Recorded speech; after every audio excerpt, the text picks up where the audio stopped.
যোগা হলো আমার কাছে একটা হিলিং টুল। আমি তো ইন্ট্রোভার্ট পার্সন।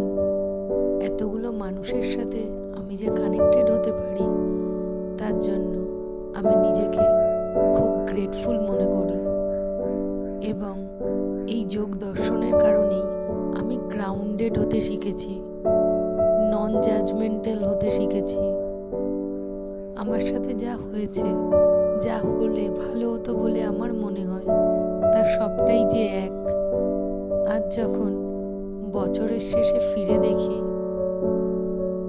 আমি আরো শান্ত, গ্রাউন্ডেড এবং নিজের প্রতিটা ইমোশন অ্যাকসেপ্ট করতে শিখেছি, মানুষকে বুঝতে শিখেছি, মোস্ট ইম্পর্টেন্ট নিঃস্বার্থভাবে ভালোবাসতে শিখেছি।